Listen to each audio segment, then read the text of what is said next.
Les femmes le plus souvent me tapent sur les doigts quand je parle de ces choses, Mhm. mais même pour que l'Afrique se redresse, c'est la femme. La Oh. femme a une responsabilité énorme. Si. Ah Elle oui? a une responsabilité énorme. C'est vrai qu'elle ne se rend même pas encore. Elle ne se rend pas compte. Mais tu n'es pas dans les histoires des Oui, parce féministes, que... là? T'as pas l'impression que Ah non, non, tu te non, non, laisses non, non. dominer? Que Non, tu non, fais non, non, non. toutes les corvées que les Non, hommes non, ne non, veulent non. pas faire?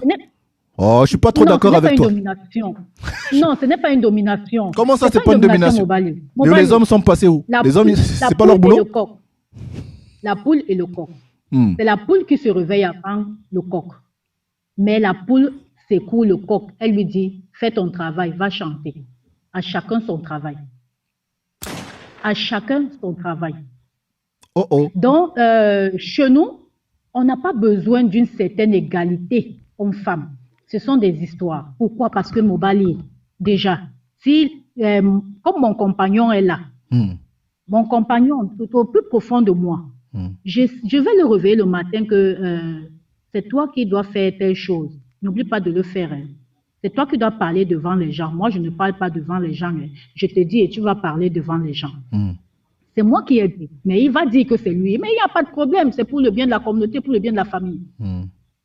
Donc, ici chez nous, il n'y a pas question d'égalité homme-femme. C'est la complémentarité. Oh oh. Et quand on regarde même bien, ah oui, c'est une histoire de complémentarité. Les histoires d'égalité, c'est là-bas, là où tu es là-bas. C'est là-bas l'égalité. C'est pas quelle égalité on cherche. Vraiment. Encore plus qu'un Mobali. Disons-le entre guillemets, s'il te plaît. Il ne faut pas que je dise ça à haute voix. Il faut que je dise ça tout bas. Hmm. La femme, naturellement, Hmm. elle est supérieure à l'homme. Dis-le encore. Nous savons, si la femme est supérieure à l'homme, naturellement, mais tu ne dois pas montrer cette supériorité au grand jour. Si la poule montrait cette supériorité, elle allait chanter avant le coq. Mais même l'espèce animale a compris que non, oh, c'est lui le coq. Quand on va me faire palabre, là, c'est lui qui viendra me défendre. C'est lui le coq. Il doit faire son travail. Chacun son travail. La poule se réveille avant le coq puisqu'elle doit s'occuper des poussins. À chacun sa responsabilité. Cette histoire d'égalité homme-femme, c'est une histoire de l'OCODEM. Ça ne nous concerne pas. Ici, là, c'est la complémentarité. J'étais en train de te faire un petit Congo ça, c'est-à-dire te dire à l'oreille, ne dis pas aux gens, voilà, te dire à l'oreille qu'en fait, la femme, elle est supérieure à l'homme. Nous le savons. Et nous devrons être conscientes de ça. C'est vrai que la plupart des femmes ne sont pas conscientes de cela. Nous sommes supérieurs à l'homme. Pourquoi? Parce que sur moi, là où je suis assise là, j'ai 12 ouvertures. Je ne vais pas commencer à les citer quand même. Ah, tu vas pas nous faire un coup de tété toi aussi. Parce que celle-là, on la connaît. Et ton... Celle-là, je la connais. Et Tombeau, il a 9 ouvertures. Donc, ça veut dire que même s'il faut que les énergies de la pleine lune entrent sur nous, quand nous sommes en train de faire un rituel, ça entrera plus rapidement en nous. Dis-le par encore. rapport à lui. Dis-le encore. Je disais, les énergies de la pleine lune, même s'il faut que les énergies de la pleine lune entrent en nous, quand nous sommes en train de faire le rituel de la pleine lune, ça entre plus rapidement et facilement en moi qu'en lui. Parce que j'ai beaucoup de portes. Voilà. Donc, ici chez nous, c'est pas une histoire d'égalité, je suis comme toi. Non. J'ai fait ceci, tu dois aussi faire ça. Non. On laisse ça au Locodem, qu'il s'en occupe vraiment. Toi, tu n'as aucun problème. Tu n'as aucun problème d'être à ta place. Là. Tu n'as pas l'impression d'être soumise. Pour toi, tu es à ta place et tout va bien. Oui, tout va bien. Tout va bien. Je suis à ma place. C'est moi qui gère. Oh oh. Si. Les gens, si, c'est moi qui gère. Bon, alors laisse-moi te poser une question. Si. Parce que je vois que tu n'as aucun problème. Tu n'as pas de tabou. Je ne vais pas le dire au Carrefour. Oui. Oui, vas-y. Oui, parce que je vois que tu n'as pas de tabou, donc ça tombe bien. Moi aussi. Qu'en est-il de la polygamie? Entre nous, je te le souffle à l'oreille, j'ai pas envie que ça fasse de la polémique. Mais quelle est ta position là-dessus? Parce que ici, c'est quand même un problème. C'est un problème à débat. Donc toi, en tant que femme, c'est une corvée? C'est un truc imposé par les hommes? C'est comment ta position là-dessus? Quelle est ta position là-dessus? Entre nous. Alors, très honnêtement, pour moi, la polygamie ne devrait pas être un problème. Oh oh. Voilà. Si. Je suis tranchante là-dessus. La polygamie ne devrait pas être un problème. C'est vrai que de nos jours, ça doit être canalisé autrement. Voilà. Mais la polygamie ne devrait pas être un problème. Et il faut aussi dire, parce qu'il y a des la tendance qui est sortie là maintenant, il n'est pas encore marié, mais il est déjà polygame. C'est-à-dire qu'il a plusieurs copines et il dit partout qu'il est polygame. Ça, c'est pas de la polygamie. La polygamie voudrait que tu prennes officiellement les épouses. Mais à cela, franchement, hein, il faut avoir des moyens. Les moyens, ce n'est pas uniquement des moyens financiers, mais il faut avoir des acquis. Parce que le mode de vie de mes arrière-arrière-grands-pères, ce n'est pas le même présentement. Elles ne peuvent pas vivre dans la même maison déjà et il faut qu'on donne une occupation. Il faut que chacune ait une occupation. Voilà. Avant, au moins, quand tu allais dans un mariage, ta famille pouvait te donner une partie de terrain pour toi, la femme, pour que tu fasses des champs. Donc, ça veut dire que c'était ton boulot là-bas, ton travail. Mais de nos jours, il faut chercher le boulot. Donc, moi particulièrement, je ne sais pas pour les autres, mais moi particulièrement, je n'ai pas un problème avec ça. Je pense qu'il faut juste savoir organiser les choses. Maintenant, quand on va un peu plus loin, quand on regarde même au niveau de la conception, de la conception de l'enfant, nous savons tous que les chromosomes qui donnent l'espèce féminine sont très agités, rapides. Voilà, ça va vite et c'est résistant par rapport aux chromosomes qui donnent les petits garçons. Et ces chromosomes qui donnent les petits garçons, donc ça veut dire que ça meurt vite, ça ne résiste pas. Et en ce qui concerne le taux de mortalité du bébé, le petit garçon meurt vite en cours de chemin, c'est-à-dire après la maternité, il meurt par rapport... Bon, maintenant, alors, qu'est-ce qu'on fait de ce genre de situation? Laissons le cas de la traite négrière où on a déporté les hommes et beaucoup de femmes sont restées, il fallait résoudre ce problème, on a dit polygamie. Je pense que tout cela, tous ces mouvements féministes nous sommes imposés par l'extérieur. Mais moi, je me pose une question. Comment les nôtres peuvent refuser la polygamie et vouloir accepter l'homosexualité. L'homosexualité, dont même l'ancêtre n'a pas donné le nom, c'est comme Zizi, le dieu là qui est je ne sais pas quoi. Voilà entre autres les deux choses. C'est vrai que là c'est vrai que tu poses quand même une question compliquée. Hein. Alors, manger du maïs, c'est bon, mais la polygamie, c'est pas bon. C'est vrai que j'avoue que c'est une question philosophique. moi, perso, je préfère la polygamie que manger du maïs. Perso, tu vois, me faire tripoter les fesses ou tripoter les fesses d'un collègue de travail barbu, c'est pas du tout mon truc. Mais apparemment... Mais Mobali, ça s'organise autrement. Ça s'organise autrement. C'est pas comme si tu faisais du forcing. Hein? Ça s'organise autrement au sein de la cellule familiale, c'est-à-dire avec ton épouse actuelle. Vous parlez de cela autrement. Tu n'imposes pas les choses. Tu l'amènes à comprendre. Et si possible même, c'est même elle qui va prendre cette épouse-là pour toi. Voilà, c'est pas, comment on appelle ça, une guéguerre, c'est pas une bataille. Non, je vais donc prendre une femme, machin, tout et tout ça. Non, c'est pas ça. Mais laisse-moi te poser une question. Laisse-moi te poser une question pour que j'essaie de comprendre qu'est-ce qui se passe dans la tête d'une femme qui a accepté la polygamie. Ça te ferait pas quand même chier d'avoir un gars qui te dit, bon chérie, cette fois-ci c'est Martine, hein. Je vais chez Martine, on se revoit mardi, d'accord? Je vais chez Martine, on se revoit mardi. Quelque part, ça te fout pas la rage de se dire, putain, il va aller là-bas, il va se mettre bien, et après, non, il n'y a pas un petit côté comme ça quand même? En fait, parce qu'on est quand même humain. Non, c'est pas comme ça que je prends. Non, c'est pas question de nous sommes quand même humains. Si nous sommes quand même humains, nous devons penser à la communauté. Il est polygame, pourquoi? Voilà. Il est polygame, pourquoi? Et maintenant, il va chez Martine. Est-ce que ça devait me faire quelque chose? Très honnêtement, je ne pense pas. Ça dépend de là où on est sorti. Ça dépend de ce qu'on est. Ça dépend de comment on prend la vie. Et quand on sait que la vie, c'est dans la spiritualité est dans la vie, que ça forme un. Je pense que ça ne devrait pas faire un problème à un couple kamite.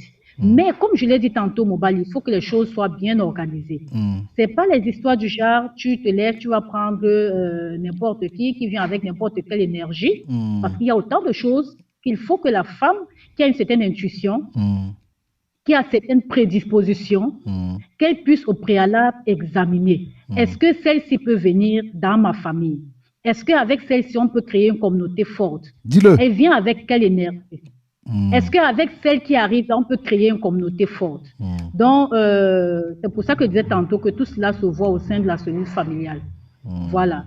Donc, pour moi, ce n'est pas quelque chose qui devrait me faire peur. C'est une organisation. Wow. Tout est organisation. Ça fait partie de l'organisation de notre société. Tout doit être organisation.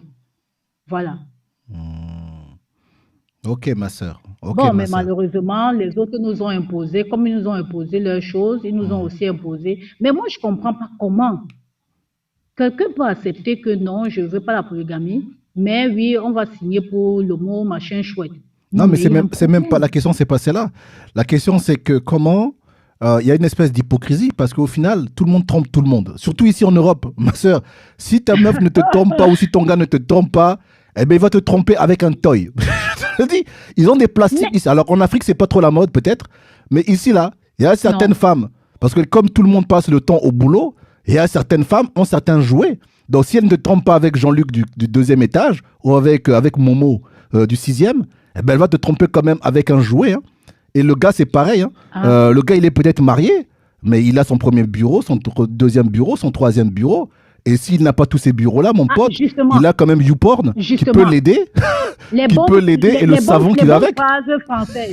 Les bonnes phrases françaises, premier bureau, deuxième bureau, troisième bureau, et ça passe. Donc ça peut passer facilement dans la société, qu'on dise troisième bureau. Mais attendez, non mais on se moque de qui? Justement, quand tu as parlé d'hypocrisie, c'est ça. Bah oui. Donc quelque part, vaut mieux que ça soit cadré qu'on le fasse en cachette, parce que tout le monde le fait en cachette en vérité. En vérité, tout le monde le fait, même les chefs d'État, on a vu ici les locodermes qui ont une petite copine, tout ça, on l'a su, hein, que ce soit Bill Clinton, je pense ça a été le cas pour le président français, là j'ai oublié, il y en a un autre, pareil, il allait en scooter la nuit, normal, hein, président d'un État, hein, puissance mondiale, il prenait le scooter sans les gardes du corps, il prend sur le périph' et il va aller Dunga et l'autre là. Donc, tant qu'à faire, vaut mieux que ça soit cadré. Et c'est dommage hein, que les Africains veulent bien suivre ce genre de choses où quelqu'un va te dire que non, c'est la liberté. La liberté, il te dit c'est la liberté. Si la personne, son fils ne se marie pas, c'est une liberté. Je dis, mais où est la liberté là-dedans? Mon fils n'est pas libre. Mon fils épouse une femme, point. Il n'y a pas question de liberté. Bon, alors laisse-moi te poser maintenant une autre question. On n'a pas encore rentré l'histoire d'initiation des initiés, mais le débat m'intéresse. Donc, et comme tu n'as pas froid aux yeux, tu appelles un chat, donc moi, ça m'intéresse. J'aime bien les gens comme ça. Dis-moi, ma sœur, qu'est-ce que toi, tu appellerais une femme africaine? Parce que c'est un terme souvent qu'on utilise à toutes les sauces. Pour dire oui, un tel n'aime pas les femmes. Donc moi, je ne sais plus c'est quoi une femme africaine. Qu'est-ce que pour toi, tu appelles une femme? Parce que pour moi, tu vois, c'est comme on dit un homme.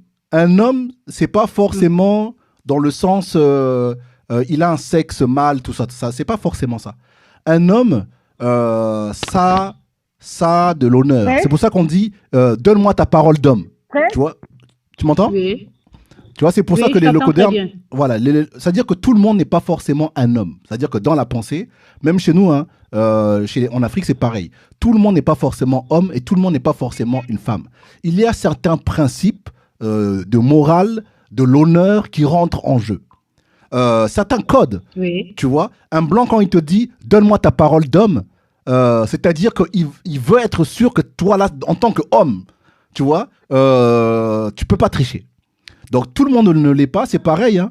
Un homme ne peut pas frapper un homme à terre parce que c'est déshonorant pour un homme. On voit ça chez les locodermes. Ce n'est pas tirer une balle dans le dos, c'est pas digne d'un homme. Donc ça se voit bien que tout le monde ne peut pas être un homme.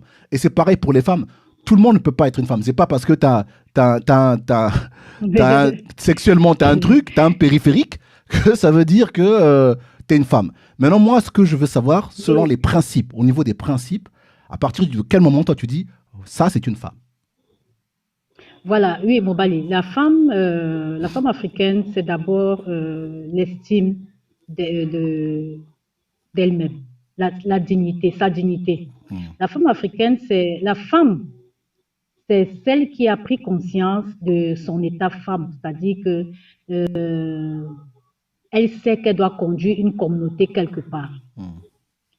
Quand elle reste dans d'autres pensées, dans d'autres sphères, cela veut dire qu'elle n'est pas encore digne d'entrer dans le rang des femmes et surtout des véritables femmes d'Afrique.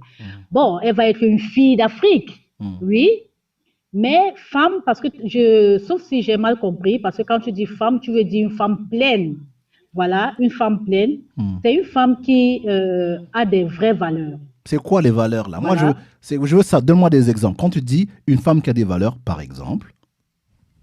Oui. Alors, une femme qui a des valeurs, par exemple, c'est-à-dire une femme qui sait que ma progéniture, la progéniture de ma sœur, la progéniture de mon frère, c'est cette progéniture-là qui fera demain. Donc, j'ai intérêt à accompagner toutes ces progénitures-là. Il ne s'agit pas seulement d'accompagner la mienne, mais aussi celle de mon voisin. Pourquoi? Parce qu'on ne sait jamais. C'est peut-être l'enfant de mon voisin que je vais léser aujourd'hui qui entrera demain dans ma maison, c'est-à-dire qui deviendra l'épouse de mon fils. Ou alors la fille qui deviendra l'épouse de ma fille. Voilà, en fait, compagnon de... Donc, cette femme-là, c'est cette femme qui a pris conscience de cet état des choses. C'est cette femme-là qui fonctionne et qui vit, qui réfléchit selon la communauté et non selon sa cellule familiale. C'est cette femme-là qui a des valeurs spirituelles. C'est cette femme-là qui sait ce que c'est que la lune. C'est cette femme-là qui, dans sa cuisine, connaît l'utilité du pistache. Dis-le! Pourquoi du pistache? Oui, c'est cette femme qui connaît l'utilité du pistache. C'est cette femme-là qui sait que quand je sers à manger à mon mari, quand je mets ceci, voilà le code, voilà. Le plantain, ça veut dire ceci. Le plantain non mûr, ça veut dire ça. Le gombo, ça veut dire ceci. C'est cette femme qui a reçu quelque chose de sa mère. Ou alors, c'est cette femme qui a ouvert son esprit à l'apprentissage de la véritable vie qui est dans la spiritualité africaine. Parce que la spiritualité africaine, c'est ça la vie. La spiritualité africaine, c'est l'existence. Voilà. Donc, c'est ça une véritable femme. Qui ne pense pas seulement à elle, mais qui pense à la communauté. On veut souvent prendre des raccourcis qui nous rattrapent plus tard. Je te donne un exemple tout à l'heure en passant. Tu vas ne pas t'occuper de l'enfant du voisin. Tu vas dire, ah, c'est l'enfant du voisin, c'est l'enfant de ma soeur. Mais demain ou après-demain, c'est cet enfant, c'est cette fille-là qui viendra chez toi et qui sera l'épouse de ton fils. Alors là, il sera déjà trop tard. Donc maintenant, si elles m'écoutent là, maintenant elles doivent prendre conscience. Elles doivent sortir même des cercles d'imbécilisation du peuple noir pour prendre conscience et servir la communauté. Donc la femme noire, la véritable femme noire, c'est la femme qui sert la communauté. C'est la femme qui s'investit dans les pensées spirituelles. C'est la femme qui connaît sa cuisine. C'est la femme qui connaît les épices de sa cuisine. À quel moment mettre cette épice dans le repas de l'homme? À quel moment consommer moi-même cette épice? À quel moment mettre cette épice dans le repas, soit du jeune garçon ou alors de la jeune fille? C'est cette femme-là qui en même temps gère l'économie d'un pays. Parce qu'en fait, Mobali, l'économie d'un pays est gérée par la femme. On n'a jamais dit le panier du ménager. On dira le panier de la ménagère. Et même la richesse, Mobali, la richesse est apportée dans la communauté par la femme.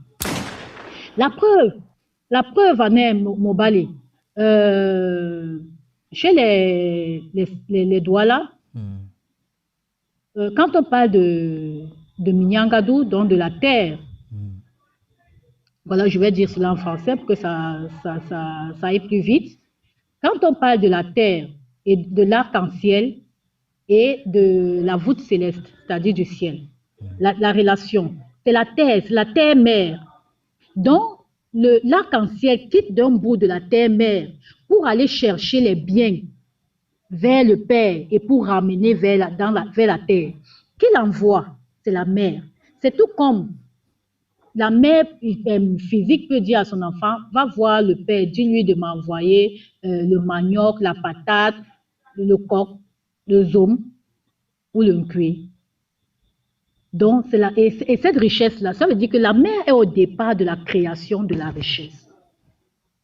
Donc, je disais que c'est ça. Quand on a pris conscience de cet état des choses, que c'est nous qui devons construire la société, tant spirituelle que dans le domaine de l'économie, cela veut dire que l'avenir et le bien fondé de la communauté repose sur nous. Voilà. J'insiste là-dessus, Mobali. L'économie est gérée par la femme. On a jamais dit le panier du ménager.